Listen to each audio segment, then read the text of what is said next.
Merry Christmas from Manx Radio. Merry Christmas from everyone at Moran School. Rudolph the red-nosed reindeer had a very shiny nose. The Mannin Line with Andy Wint.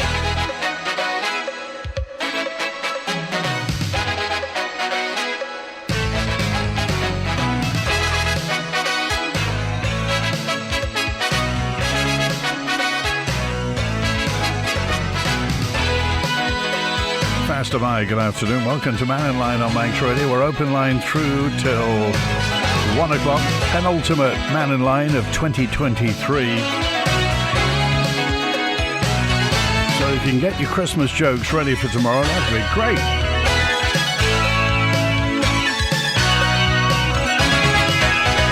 Still distressed city, really, on steam packet at the moment. These forecast severe gale conditions. Cancel this morning, 7:30 to Heysham. Consequently, no return. Tonight, 7:45 is subject to possible disruption or cancellation. And we'll find out at 5:30 this evening, so fingers crossed. And if you're waiting to get away or waiting to receive relatives or friends, well, what can we do but just sit and wait and wait and wait? We'll see. David's first with us today. Hi, David. Hi, Andy. Two things. The Alaman Steam Pack Company and the Manx Industrial Relations Service. The clue is in both titles there.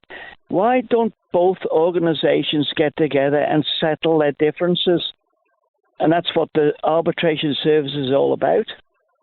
I can't understand where the chief executive in this arm's length organisation now, the Alaman Steam Packet, which we pay for, the taxpayers are involved in this, is why is the controlling influence there want to be so aggressive towards the unions? From my opinion, looking from afar anyway, and being a trade unionist years ago there, the first thing you do is sit round the table and have a chat. So what do you think's behind this? I mean, the thing is that we hear one side, we hear the steam packet side, then we hear the union side, and as usual, the consumer's caught in the middle of all this. Yeah, and that's where the Manx Industrial Relations Service comes in and organises an arbitrator between the two, because I think the union did say they'd love to go to binding arbitration, but the steam packet or the Manx company that the taxpayers own at arm's length won't engage. Now, we're the shareholders as such, aren't we, indirectly? We're the shareholders. We benefit from the company, or we should do in the future there. Why don't we instruct the head guy to say, meet with the unions, have somebody there independent as an arbitrator, and sort things out?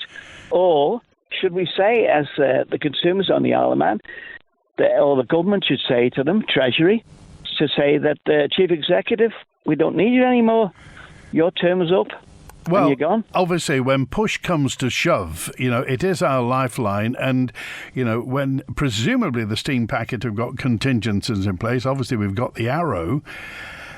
But I mean, when the big companies, when the supermarkets, and not least the fact that Tesco have bought 9 ShopRite stores as well, so they're going to be heavily reliant on the steam packet, not least all the other supermarkets and the big companies, the furniture people and what have you, and the building companies who want stuff brought in.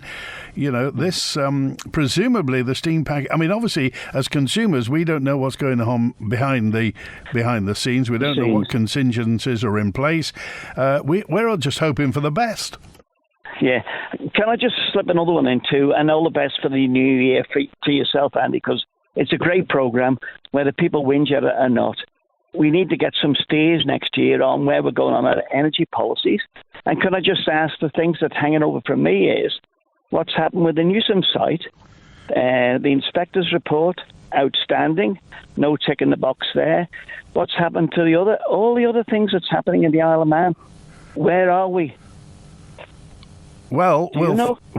I mean, as far as the Newsom site, I am led to believe a decision has been made. That's not been made public yet.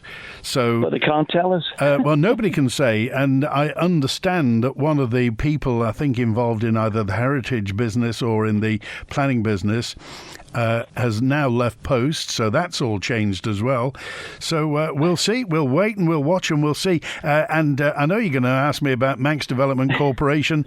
Haven't heard anything. Yes. Well, that's the thing. Would love to know, to find out what is their portfolio. How much asset value have they got in that particular arm's length company?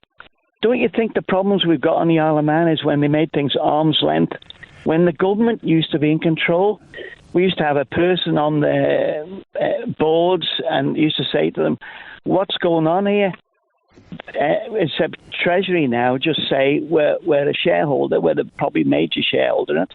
But what is the Treasury Minister doing to shake these people up to say, we need things done in the Isle of Man? What's happening? Okay. Where's development? All right. Appreciate that, David. Thanks for calling.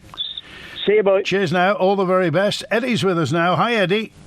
Hi, you all right? Yeah, good, thanks. Yeah, I'm watching. There's a Stena Line boat sitting out in Douglas Bay at the moment, sitting out the gale at the moment. So they're probably listening to Mannin Line today thinking, what's this?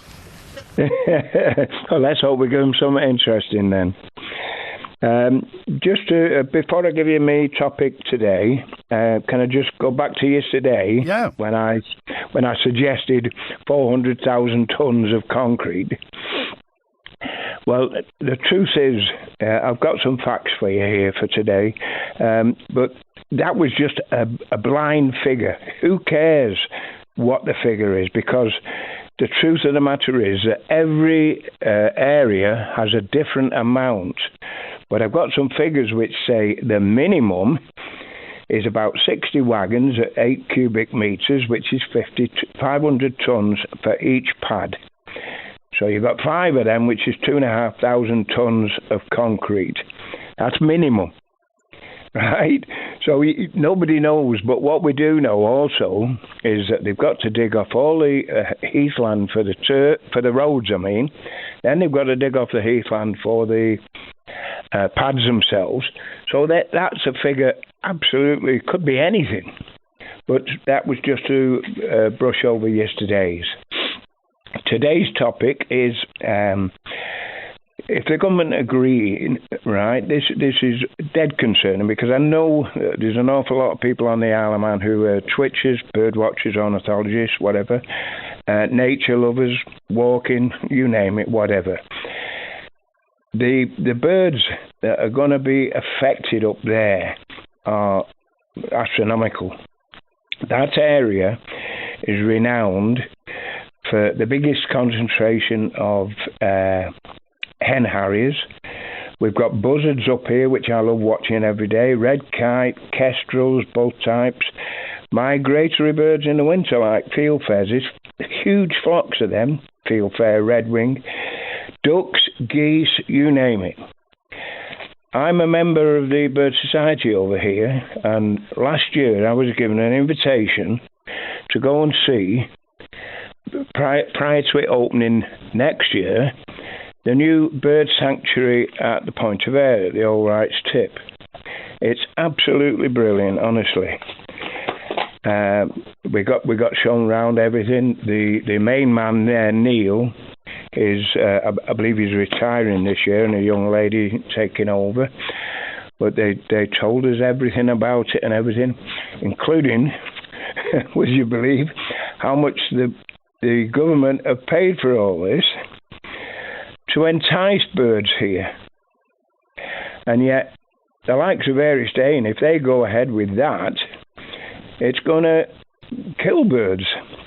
And just to give you some idea of how many birds might be killed and whatever, it's not just birds, by the way, it's bats, everything. You know, every bit of wildlife you can mention. When I referred to the court case which has made them take them down in France, one of the statements given there was that they'd been monitoring these for quite a while, and over 1,000 birds have been killed, including a golden eagle. right? Are we going to sort of entice that sort of thing? Because there are so many people up here. If these things go up, we'll be monitoring them, and we will come up with probably the same statistics, and that's just more fodder for actually closing them down once they're up. So, again, it's emphasising that we're just going the wrong way. We're going to put them up to have them taken back down again. Well, you would presume that the people who want to put the wind turbines up at Eristane, they presumably know this because damage to birds, because these things hit about 100 miles an hour at the tip of the wind turbine when they're going, which will just flatten anything. Presumably they know, and presumably, well, I'm not saying they don't care, but let's say they've put it into the equation. Well, I think you were right when you said they don't care, because just for instance, when they gave the presentation at the Russian primary school, they were saying things like there's no danger to the birds really in any, massive form or anything like this. It might kill an odd few. The concrete is not going to be bad. It's going to be this. I've already told you, no concrete at all. Just cutting some of the forest down created floods here. This is going to create massive floods if they go ahead with this, Andy. It's just crazy, really. The whole thing. Especially, you get daft things like the government spend millions and millions of pounds enticing birds here with the new sanctuaries. Did you know that Derby Haven's a sanctuary? Yes, I do. Yeah, it is. Well, they're everywhere on the Isle of Man. But if we start putting wind turbines up, we're going to have no birds to come here. They're all going to give the nod to the other ones. Oh, don't go to the Isle of Man. The killer there. But, it's just daft. Everything about it. Okay, all right. We appreciate that, Eddie. Thanks for calling today. Thanks, Andy. Good to hear from you. I want to go to Howard, who's with us now. Hi, Howard. Hello, Andy. No, it's just something that crossed my mind last night with the introduction of the Manxman and the speech that they gave from the steam packet that they're going to dispose of the Ben and retain the Arrow. And I thought, and I said to my wife, I said, the thinking behind that probably was that they knew, or they had an inkling, that this ship was going to be problematic in the Irish Sea after it was designed and built, and sailed back here because it came, over 10,000 miles through various seas. So they would have a good idea of the captains reporting back to the company. But they retained what I thought. I said to my wife, they're probably retaining the Arrow simply because their contract with the government that they will be the lifeline and the food. And as you said many times on your program, passengers are just the cream on the top. The freight is the main money maker, and they're not interested in passengers to a degree. They're handy, but the freight is the main money earner. And they're only tied to maintain passenger services through the user agreement. That's it, exactly. They're tied to that. But there would be a hue and cry if they got rid, and they know this, if they got rid of the Arrow. Thank God we got it at the moment. But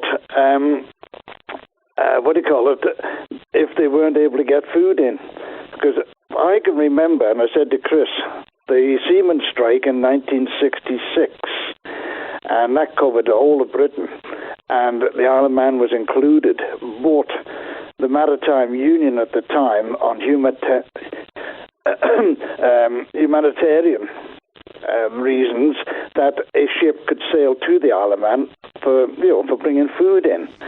Passengers they weren't. It was just the freight to come in with food. Now, is that the sort of thing that the steam packet are employing in their hierarchy within the offices? Because a lot of the people that's in there are desk captains. They've been through college and everything else, and I bet you half a dozen of them haven't even been on a boat. But they're the ones that's dictating the terms. And unfortunately, it's going to be to the demise of the company and the detriment of the island. So thinking, because I know the Ben is in Birkenhead at the moment. She's in one of the shipyards there, and the Mannin was on the other side of the river on the what I'll call the old link span. She was tied up there. But I see the Manxman hasn't gone this morning, but the Arrow has. Now, was this in the back of the minds of the directors, etc., once they realised that they'd bought a camel instead of a horse? I think, and I don't know, this may or may not be true, but apparently the journey from Korea to the Isle of Man was good weather all the way. So they didn't know how the Manxman would handle in high winds and rolling seas. That's right. Well, she's a metre less on her draft than what the Ben is. But she's wider. And, of course, as I think it was Eddie said the other day, with all that freeboard that's on her, she's a bit like a cardboard box floating on water with no ballast. And she's virtually an unstable vessel. Some of the older hands will remember the Liberty ships built in America for the war. And after the war, Austin and Pickersgills in Sunderland built a replacement for it, and they called them SD-14s. That was Shelter Deck 14. But they were good vessels. They were ideal and sailed for many, many years. But the crews used to say they were so unstable because there was shallow draft and that they'd roll on wet grass. And this is the problem we've got with the Manxman. She's shallow draft, wide and tall, which is not conducive to good shipping. Well, we wait and see. And again, it bears restatement. The steam packet is not FOI-able. We can't submit freedom of information requests to the steam packet company. So we wait, we watch, and we see, and we are caught in the middle of all this. And of course, now since they got rid of the mail plane now, and the boat's not gone, who knows what's happening to all the Christmas cards? That's a question. It's going to be... Well, we've got a fraction of the cards that we usually get. We had no post yesterday through the letterbox. And we're waiting on a parcel that was posted over a week ago from the Midlands. So what is happening to this? Are they prioritising the food to bring it in and the rest of the parcel? Because I know one company came to our door and they said there were 2,000 parcels short on their delivery lists. So what is happening to the steam packet? But one thing, can I ask, I don't know how you can do it or how it can be, but Bonzo, June, and, well, I suppose you could say myself included, it seems to be a point-scoring exercise now, and I noticed yesterday I actually turned it off because I was bored with it, and there were slinging matches. They're trying to score points against each other, and it's becoming boring. Well, that's for them to decide, Howard. I mean, people, as I say, the only thing I insist on, and I do insist on it, is that everybody keeps a civil tongue in their head. Now, I appreciate that. If people want to put personal criticism, well, I think people understand that for what it is. Obviously, if people want to make valid points and want to get their opinions across, that's one thing. Personal insults we don't deal in here. No, I wholeheartedly agree with that, and I think that's the right idea. But there seems to be building up to coming to that point. It's a focal point where they're naming names and calling each other liars, various things, misinformation and everything. And it's going to spoil your program, Andy. But anyway, if I don't come on in the meantime, have a Merry Christmas, Happy New Year, and we'll see you in the new year. Appreciate that, Howard. Thanks for calling today. Thanks, then. Take care. Good to hear from you. Incidentally, in the new year, Lee Morris, who's the chief exec of Manx Wildlife Trust, is going to be on, along with Lucy Chapman, who's what's called a Team Wilder. They're on early in the new year, so it'll be interesting to talk to Lee Morris about where Manx Wildlife Trust see the whole wildlife situation on the Isle of Man and what's going to happen just where they see the future. It's been going since 1973. So the Manx Wildlife Trust are on early in the new year to chat, not least about the wallabies. Actually, I note Lee Morris was actually interviewed on the ABC in Australia, the state broadcaster in Australia, in Canberra, talking us. They're very, very excited about our wallabies on the Isle of Man. And it will be interesting to see what... I mean, that's just one thing. The fact that we have feral wallabies on the Isle of Man is just an interesting point, as Eddie was talking about this brand new bird sanctuary that's happening at the Point of Ayr. Our wildlife is really, really important to us, and I guess most people don't notice it day to day. But it's really important to the Isle of Man. So early in the new year, Lee Morris and Lucy Chapman from Manx Wildlife Trust will be talking. Lots of people, including, as we're halfway through this administration, you may have noticed in November, Michelle Hayward and June Watterson were on the Russian MHKs. Earlier on, we had Tim Glover and Jason Morehouse from Arbury Castle, Town and Maloo. And every constituency will be represented. The constituency MHKs will come in pairs to talk about their constituency. In the new year, in January certainly, the Middle MHK, Stu Peters and Jane Paul Wilson will be on, Rob Callister and Julie Edge from Onken, Claire Barber and Joni Farragher representing Douglas East will be on, and every other constituency will be represented as we are halfway through this administration. Doesn't time fly? Walk through the Northern Lights into a land of ice and snow at Ramsey Garden Centre. Indoor and outdoor lights, a magical range of real and artificial trees, decorations, gifts and much more. Christmas at Ramsey Garden Centre, Albert Road. I've bought all the Christmas presents. The freezer's stocked up and I've got the decorations out the loft. Sit down, my love. You like a cup of tea? Jeffrey, have you had a blow to the head? No, my dear. 'Tis the season of goodwill. I just wanted to show my appreciation. Oh, Jeffrey, I do love you. And I love you as well. Plus our new Spectrum windows. A happy Christmas to all our satisfied customers and new customers to come from Spectrum Windows. Oh, and Jeffrey and the missus. Happy Christmas, everyone. The Millie Chaps Big Winter Sale starts on New Year's Day with fantastic bargains across every department, including beds, furniture, stressless accessories, flooring and more. Welcome back to the Millie Chaps Big Sale. Starts 11 a.m. on January 1st. Don't miss it. Hello, I'd like to rent a car for 3 days. Just something reasonable. No problem at all. We've just got a few rules to make you aware of. You can't go off island, you can't smile in the car, you can't take any friends, it's £10,000 a day, oh, and you'll need £1 million deposit up front. Any questions? Renting a car doesn't need to be so difficult or expensive. With prices from just £50 per day, speak to Rex Rental Company or book online at rexrental.im. Rex Rentals. I'm so glad to hear that. Welcome to the Ramsey Park Hotel, where there's always a warm welcome and something to enjoy. Celebrate Burns Night on Thursday the 25th of January with 3-course traditional Burns menu, music, piper and dancing for only £49 per person. Or make a night of it with overnight stay and breakfast included for only £169 per couple. For more news on food offers and events, call 818-123 or visit the Ramsey Park Hotel on Facebook. As we head into the festive season, FC Isle of Man return to action this week, hoping to create some cheer ahead of Christmas. The Ravens welcome Colne to the Bowl on Friday night, with the Ravens hoping to end the run of 3 straight home defeats. Join me, Rob Pritchard and Sam Palmer for FC Isle of Man vs Colne, taking place this Friday at the later time of 7:30pm. Manx Radio will be providing full live match commentary on our DAB and AM 1368 channels. Live coverage of FC Isle of Man on Manx Radio is supported by Selton, investing in our community. The Mannin Line with Andy Wint. And Julian's on now. Hi, Julian. Hi, Andy. I really feel for all the people and families caught up in this sailing cancellation thing. It must be a nightmare, and my heart can only go out to them. It must be awful in both directions, whether they're trying to get here or get across, and all the people waiting for their prezzies and things.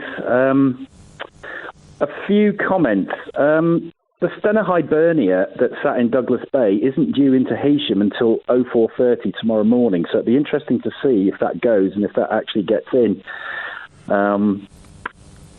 I know there's been a bit of argy-bargy down at the steam packet, which is understandable, although I suppose you have to put your have to sort of like put your anger to one side, I suppose. But I am a bit confused by the statement from Brian Thompson from the Steam Packet when he said this is proper bad weather that will cancel any vessel. And the reason I'm confused is when you look on Vessel Finder and you see that the two sister ships to the Ben McCree, the Norbank and the Nor Bay, which are almost identical, just a few tens of feet longer to accommodate a little bit more cargo, they successfully navigated from Dublin to Liverpool and also from Cherbourg to Dublin today. As we're talking now, if you look on vesselfinder.com, the Stena Adventurer is sailing from Dublin to Holyhead, and just in front of it is the Ulysses. The Stena Edda is now going from Belfast to Birkenhead, so we can wave them on the way past. And at the same time that they left, and they're on the way, the Stena Embla is going back to Belfast from Birkenhead. The Stena Estrid has just completed the trip from Holyhead to Dublin. So you've got to ask, what's the reason? And is it that it's Heysham? Is it as Howard was saying, about the size and the shape and the floating box shape of the Manxman? Is it the windage on the side of the vessel, which makes docking hazardous? Is it the hybrid propulsion system, either through the main propellers or the bow thrusters? And if you actually ask anybody about towing boats or caravans, they always say that hybrids are not very useful for that because the transmissive power. Because if you think about it, the Ben, for example, would have a direct drive shaft going straight to a clutch that then drives the propellers. But the Manxman will have, basically, the four engines are like generators that then charge up a battery and then you draw off the battery. So there will be some form of limitation to what you can drive. A bit like the difference between an electric hedge trimmer and a petrol one.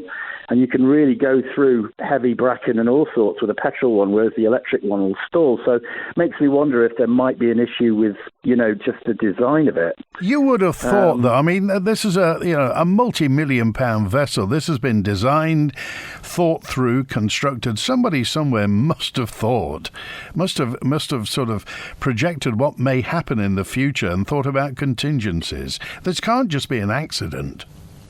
Well, I mean, I think I'm right in saying, I stand to be corrected, but say, for example, in Douglas Harbour, you've got a 135-metre turning circle maximum, and the Manxman's 133 metres, so you've only got 6'7" to play with. So, if you've got any kind of stability issues, you haven't got a lot to play with back and front, have you, when you're trying to swish it round there when it's getting into the harbour, although I suppose it could tie up on the outer one. There's been mention that it's also trying to do some form of safety certification, but then I wonder, why would you do safety certification with passengers on? You'd think you'd get that done, and as Howard correctly said, it's done thousands of miles to get here, so you'd think that they would have an idea. And I also wonder, if you had an emergency, I don't know, maybe you've got a narrow, you strike something when these new wind farms turn up and you've got a boat that's not quite as manoeuvrable as you'd hope.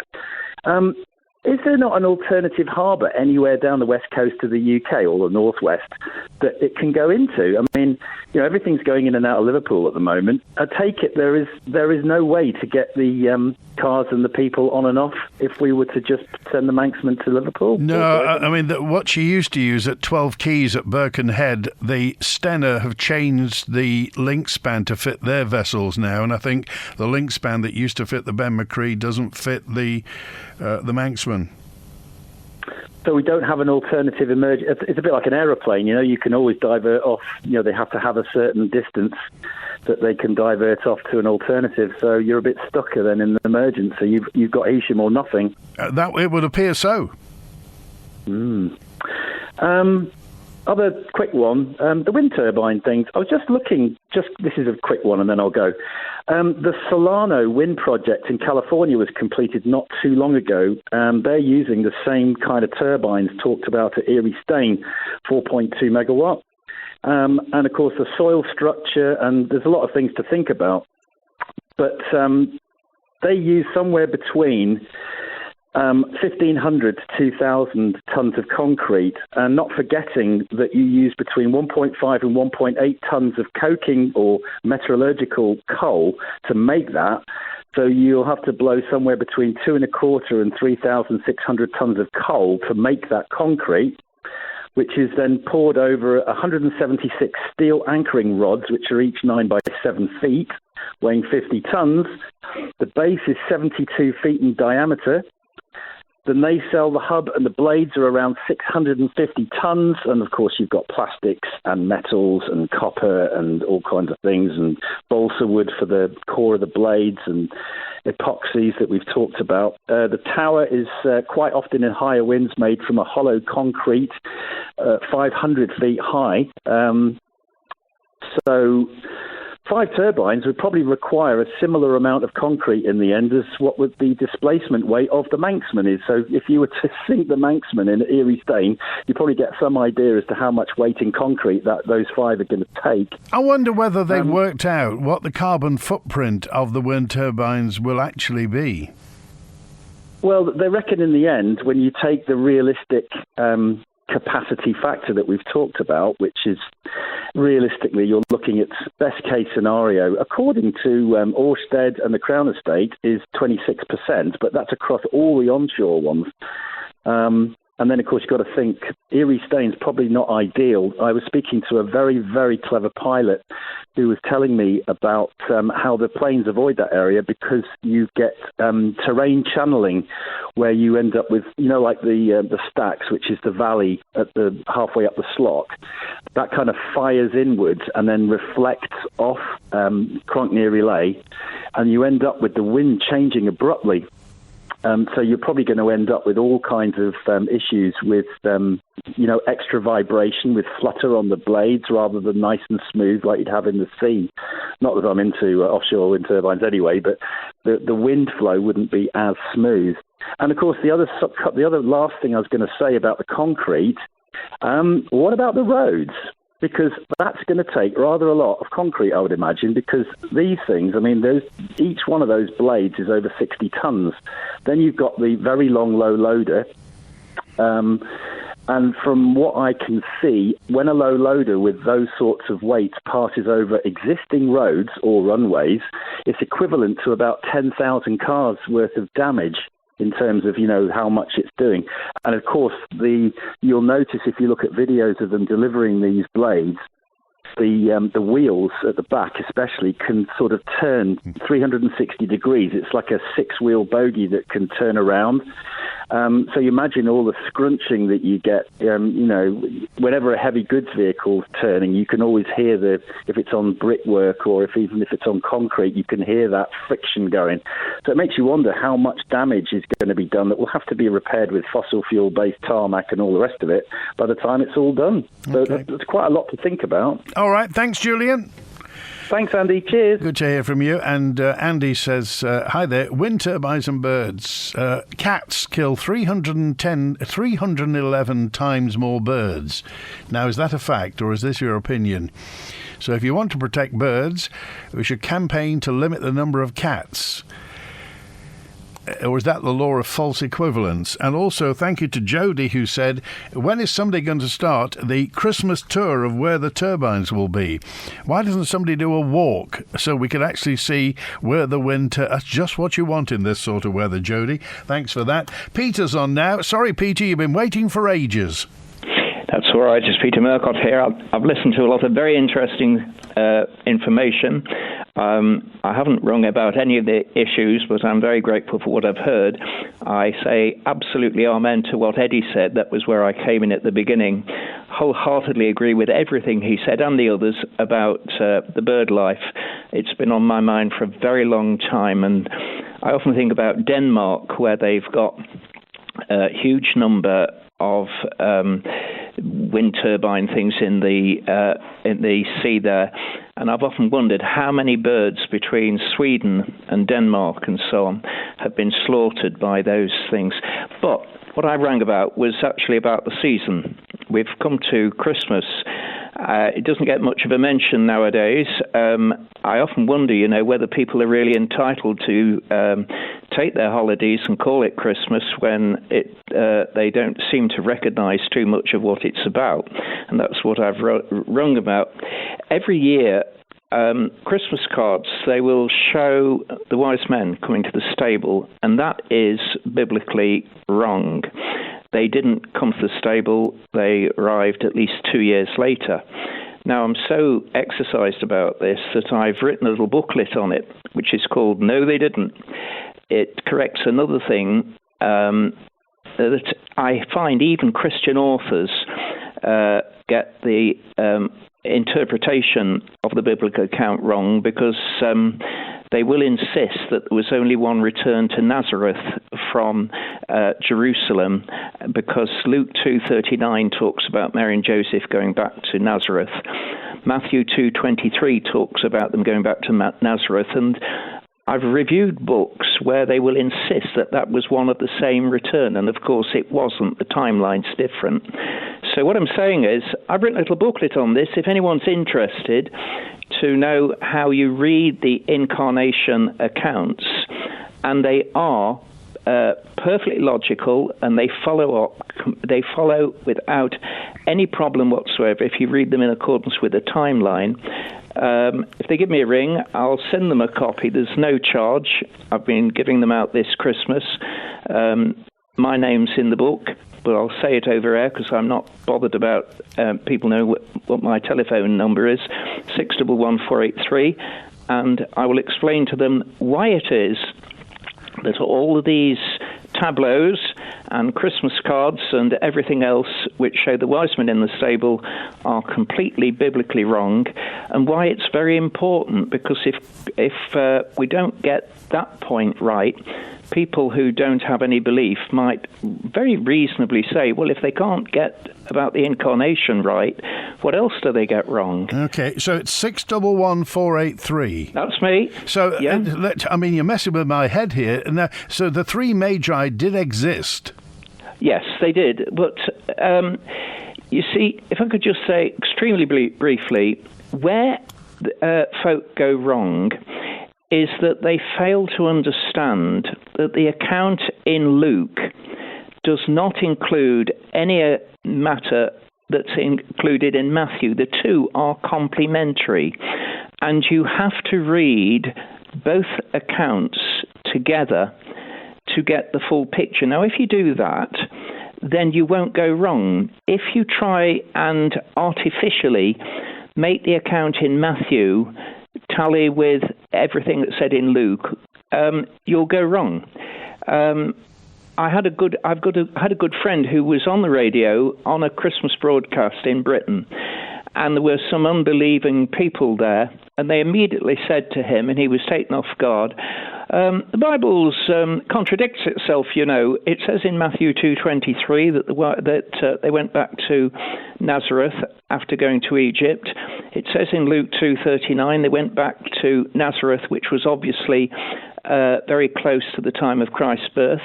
That shows the Bible's wrong. No, it doesn't. What happened was that they failed to understand that those are two separate returns. Unfortunately, the person who was on the radio talking about the gospel, he hadn't really given it much thought, and he was a bit thrown when he had that suddenly landed on him on air. And that, again, was another incentive to me to write a booklet on this and put people right, just in case ever they're on air and they get thrown by some question. I suppose it's rather unlikely, because you don't get much about the real reason for Christmas going out through radio nowadays. But that's why people like me ring in and Interesting. Bring it to the fore. So what's the title of the booklet, Peter? It's called No, They Didn't. And I'll tell you what, I'll drop a copy up at Manx Radio, because when I rang, the person who took my call said, oh, that's an interesting subject. I'll drop a copy off, and then anyone who wants to read it can have a little look and see what I'm saying. It's just 12 pages long. Appreciate that. All right, thanks, Peter. Okay, thanks. Bye-bye. Good to hear from you. It's 1:45 on Manx Radio. Now tell me we don't educate. Save over a third on festive centrepiece joints at ShopRite. An easy-to-carve turkey breast joint that's a delicious alternative to a whole bird. Now only £3 per pound. Or a succulent unsmoked boneless Danish gammon joint, just $2.70 per pound. Roast, glaze or slow cook for a delicious crowd pleaser. How about a rind-on pork loin joint for the crispiest crackling at only $2.25 per pound? Can't make up your mind? Why not buy all three? Festive meat savers now in at ShopRite. Is your first aid kit up to date and is it compliant? Here at St John Ambulance, we can help with our range of first aid kits for both home and workplace, starting at only £15. For an item as small as a plaster to life-saving equipment such as a defibrillator, St John Ambulance hold many items in stock. Just call 674 387 to discuss your needs or email info@sja.org.im. St John Ambulance, here to help. Everyone's more conscious of energy usage nowadays, so Manx Utilities has begun installing smart meters for standard domestic customers island-wide. With our Smart Living app available too, you'll be in control of tracking and managing your energy. No need to contact us, we'll be in touch when we're ready to fit your smart meter. Visit the Smarter Living page at manxutilities.im. Manx Utilities, delivering a smarter future. Ride in to H&H Motorcycles. Hello, I'm Nathan Harrison.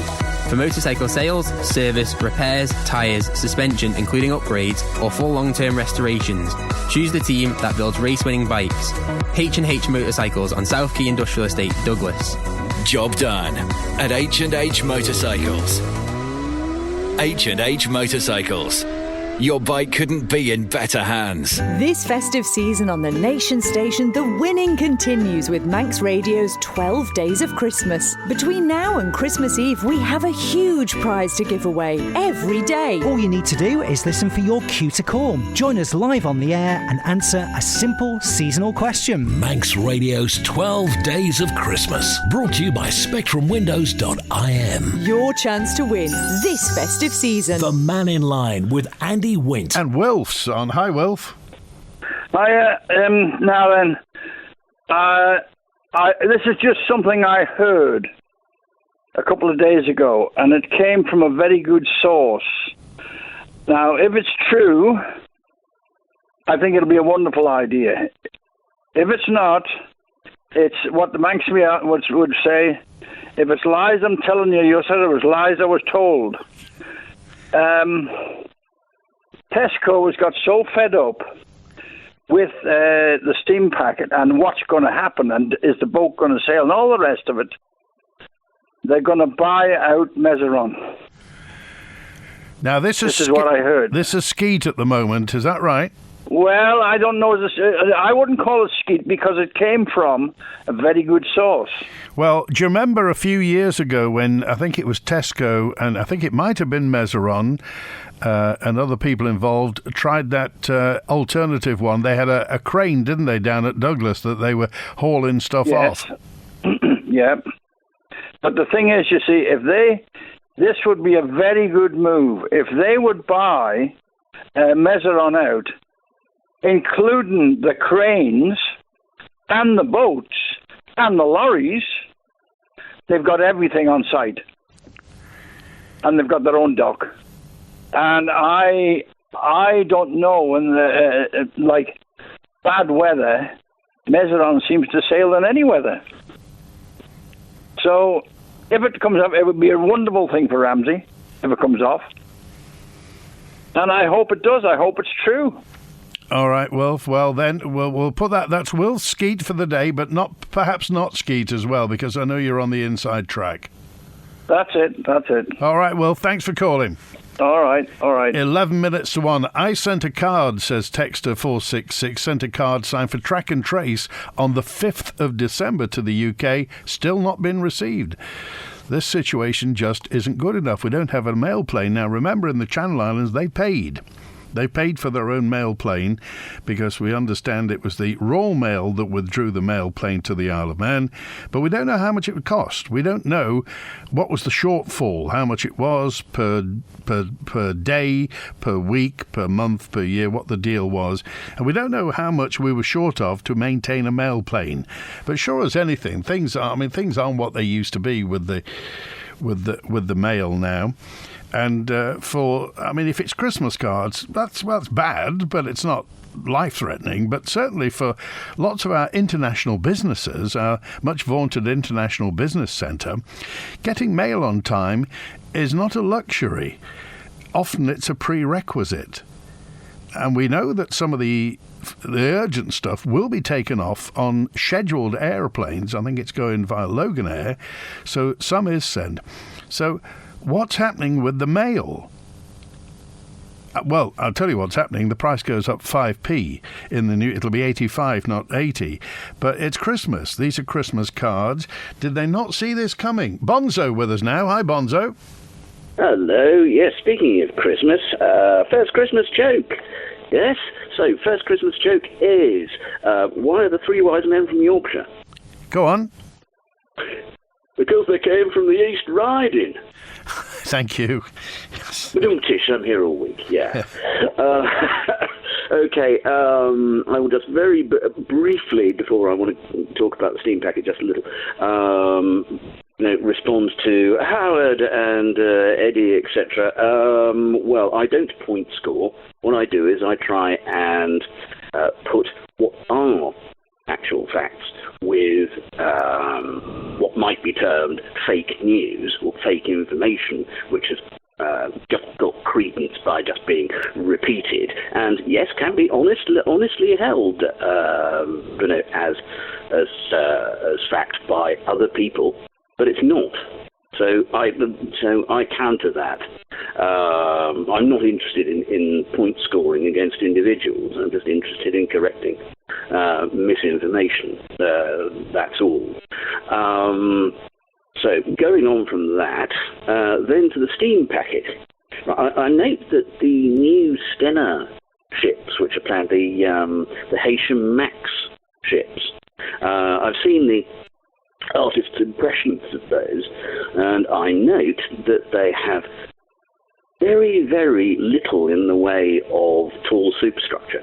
You've just got the bridge and a little bit at the front, and then the rest of it is about the height of, the sort of second deck of the Manxman.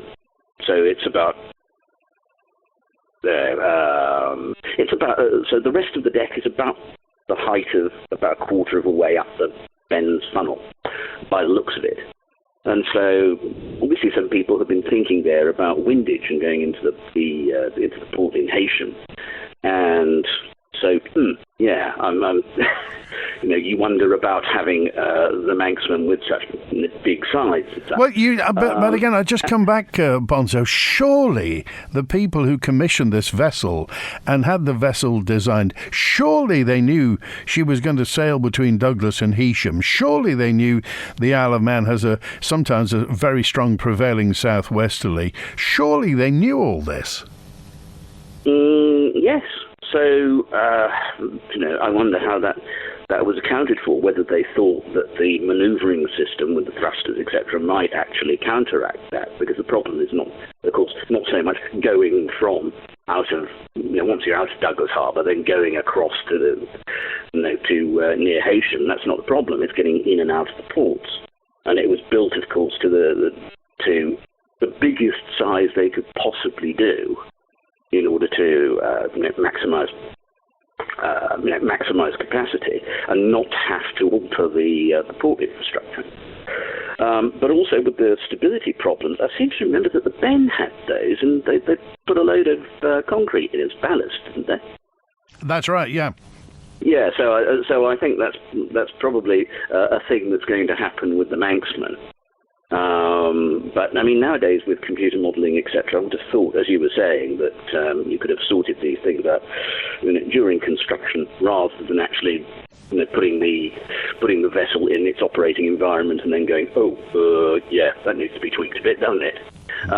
But also, shock horror. I mean, I don't usually agree with David Quirk on many things, but I'm absolutely in agreement with him on this, that the dispute between the seafarers and steam packet simply must go to arbitration, especially now we're talking about all-out strikes. Okay. All right, Bonzo, it's good to hear from you. Thanks for calling. Okay, yeah, cheers, bye. All right, a note in from Dick who said you saw out the window this morning. Oh, I saw out the window this morning the Irish Ferries, Ulysses Ferry sailing from Dublin to Holyhead at 8:05. Went out absolutely fine. Also, their return WB Yates left at 8:15 this morning, sailing from Holyhead to Dublin, and was okay to go as well. I guess Irish Sea Ferries use entirely different type of seawater to what the Manxman uses.